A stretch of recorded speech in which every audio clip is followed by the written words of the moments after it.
अस्सलाम वालेकुम गर्ल्स। आज हम चैप्टर नंबर 7 स्टार्ट करेंगे बैंकिंग का, जो कि है बैंकर एंड कस्टमर रिलेशनशिप। इस चैप्टर में हम लोग बैंकर कस्टमर जितने भी रिलेशनशिप्स होते हैं उसको डिस्कस करेंगे। ठीक है। अब आप लोग सोच रहे होगा कि बैंकर कस्टमर में कितने रिलेशनशिप्स हो सकते हैं। बेसिक हम लोग पढ़ते हैं, एक बैंकर होता है, कस्टमर होता है। ठीक है। डिपॉजिट करवाते हैं, विड्रॉल कराते हैं। ठीक है। इसके अलावा भी जो हम एक्स्ट्रा सर्विसेज लेते हैं उस लिहाज से डिफरेंट रिलेशनशिप्स होते हैं बैंकर और कस्टमर के बीच में। ठीक है। तो इस चैप्टर में हम वो डिस्कस करेंगे। सबसे पहले देखते हैं बैंकर की definition. Bank is an institution who performs the following functions: acceptance of deposit, advancement of loans, issues and pays cheques, transferring money from one place to another. अच्छा, अब इस डेफिनेशन में वो ये बता रहे हैं कि बैंक एक ऐसा इंस्टीट्यूशन है जो कि ये फंक्शंस परफॉर्म करता है। डिपॉजिट्स को एक्सेप्ट करता है, लोन देता है, चेक्स को इशू करता है या पे करता है, और पैसों को एक जगह से दूसरी जगह ट्रांसफ़र करता है। ठीक है। नेक्स्ट डेफिनेशन है bank is a dealer in debts of its own and other people. It accepts the deposit of people and lend it to the needy. ये बेसिक्स डेफिनेशन जो आप पहले भी पढ़ते आए हो। नेक्स्ट है bank is an institution which deals in money. ऐसा इंस्टीट्यूशन जो मनी में डील करता है। It accepts deposit from its clients. अपने क्लाइंट्स से डिपॉजिट लेता है and make loans and advances to them for productive and non productive purpose in need. और ऐसे लोगों को आगे वो लोन देता है जिनको प्रोडक्टिव या नॉन प्रोडक्टिव बिजनेस में या फिर कहीं इन्वेस्ट करना होता है। ठीक है। It accepts deposit at low rate of interest and lend at high rate to earn profit. सबसे इम्पॉर्टेंट बात, जब वो किसी से डिपॉजिट जमा कर रहे होते हैं, अपने पास रखवा रहे होते हैं, तो उन्हें वो ये बता देते हैं पहले ही कि लो रेट ऑफ इंटरेस्ट मिलेगा उनको। ठीक है। लेकिन जब वो आगे किसी को लोन देते हैं तो हाई रेट ऑफ इंटरेस्ट पे उन्हें लोन दिया जाता है ताकि वो प्रॉफिट अर्न कर सकें। अच्छा, ये तो हो गई बैंकर की डेफिनेशन। नेक्स्ट है customer. To constitute a customer, there must be some recognizable course or habit of dealing in the nature of regular banking business. अच्छा, अब उन्होंने बोला कि अगर हम कस्टमर को एक्सप्लेन करना चाहें तो उसको हम ऐसे एक्सप्लेन कर सकते हैं कि रेगुलरली जो बैंक के साथ डीलिंग करता है, ठीक है, जिसकी एक हैबिट बनी हो कि बैंक जाना है, वहाँ डिपॉजिट करवाने हैं, कुछ करना है, मतलब उसको हम कहते हैं वो कस्टमर है। अब ये चीज़ ज़रूरी नहीं होती। ठीक है। जिसने अगर मैंने अकाउंट ओपन करवाया तो ज़रूरी नहीं कि मैं हर हफ्ते जाके वहाँ पे कुछ डीलिंग करके आऊँ, लेकिन स्टिल मैं कस्टमर हूँ। ठीक है। तो ये इन्होंने एक जनरल डेफिनेशन दी हुई है। नेक्स्ट देखते हैं। A customer is one who has an account with a banker और from whom a banker habitually undertake to act as such। अच्छा, उन्होंने बताया कि कस्टमर वो इंसान है जिसने बैंक के अंदर अपना अकाउंट ओपन किया हुआ है। ठीक है। और वो कभी कभार, ज़रूरी नहीं है कि हर टाइम, लेकिन वो कुछ ना कुछ क्या कहते हैं, एक्ट परफॉर्म करता है बैंक के साथ। ठीक है। मतलब बैंक के साथ कुछ डीलिंग करता है। यहाँ पे उन्होंने बहुत डिफरेंट वर्ड्स यूज़ किए हैं। यहाँ पे लिखा हुआ है undertakes to act as such. ठीक है। अब इसमें ये है कि हम अपने बैंकर को बोलते हैं कि हमारे बिहाफ पर हमारा कोई काम कर दो। ठीक है। तो banker habitually undertakes to act as such. Banker एक क्या कहते हैं, जिम्मेदारी ले लेता है कि हमारा काम करेगा। ठीक है।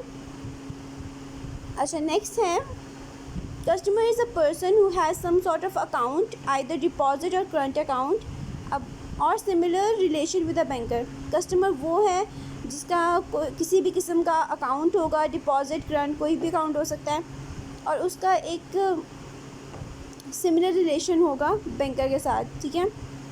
अब ये सब बिल्कुल बेसिक सी डेफिनेशन है कि ना, उसका अकाउंट होना चाहिए बस। जिसका अकाउंट होगा वो कस्टमर होगा। ठीक है। अब कस्टमर दो तरह से के भी हो सकते हैं। एक वो कस्टमर जो पैसे रखवाता है, एक वो कस्टमर जो पैसे लेता है। मतलब एक डिपॉजिट करवा रहा है, ठीक है, और एक जो लोन ले रहा है। ठीक है। लेकिन दोनों ही कस्टमर होते हैं। अच्छा, नेक्स्ट देखते हैं।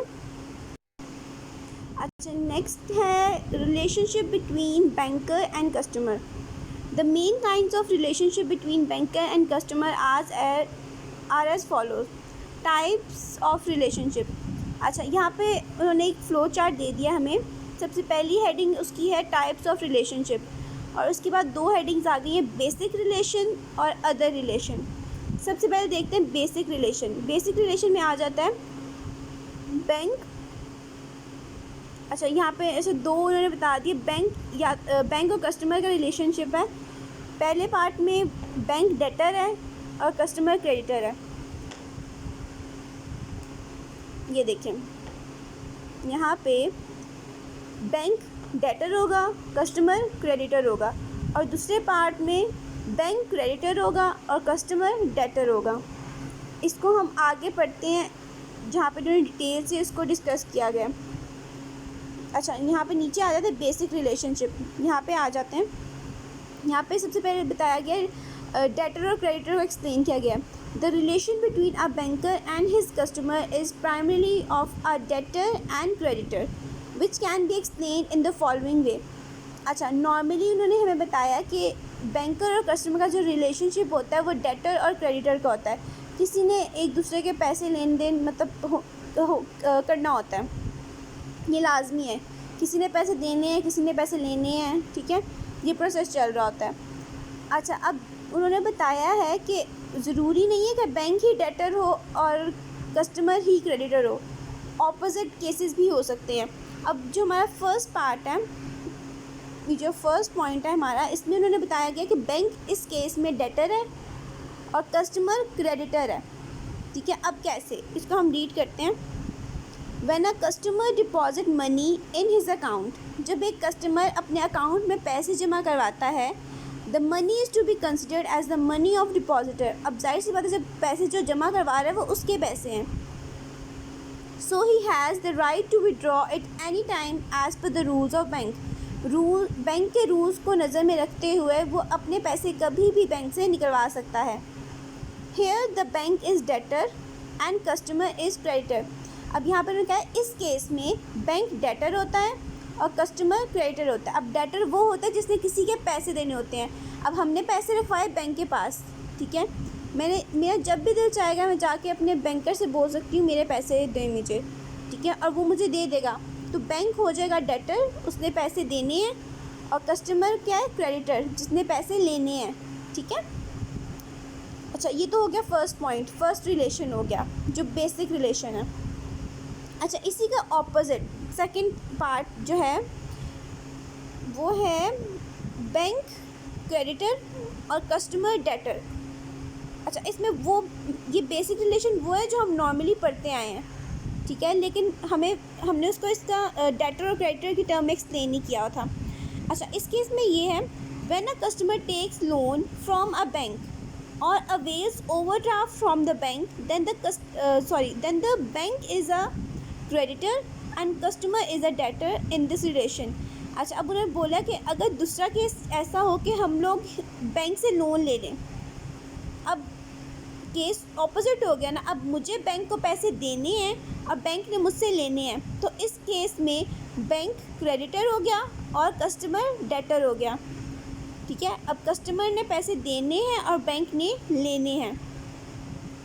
अच्छा, ये है बेसिक रिलेशन, ठीक है, जो कि आपको मतलब फिंगर टिप्स में होना चाहिए आपको. ये तो आपको याद होना चाहिए कि दोनों केसेस में क्या होता है, कैसे होता है. ठीक है, MCQs में ये आ सकता है. अच्छा, अभी फ़्लो चार्ट देखते हैं. फ़्लो चार्ट में जो अदर रिलेशंस हैं इसको देखते हैं एक दफ़ा. अच्छा, अदर रिलेशंस में लिखा हुआ है bailor and bailee, mortgagor and mortgagee, principal and agent, अमाल एंड ज़ारिब, purchaser and seller, lessor and lessee, trustee and beneficiary, pledger and ledger, hirer and owner, कॉर्डर रिलेशन. ये वो रिलेशनशिप्स हैं जो इस बेसिक रिलेशनशिप के अलावा भी होते हैं. ठीक है, अब इसको हम डिस्कस करेंगे नेक्स्ट लेक्चर में अपने. ठीक है, आज के लिए इतना ही. आई होप समझ आ गया होगा. बहुत सिंपल सी बातें थी ये. ठीक है, मैंने ये लेक्चर बहुत लेंथी नहीं रखा ताकि आप लोगों के लिए मुश्किल ना हो. नेक्स्ट लेक्चर में हम लोग डिस्कस करेंगे अदर रिलेशंस. आई होप समझ आ गया होगा आप लोगों को।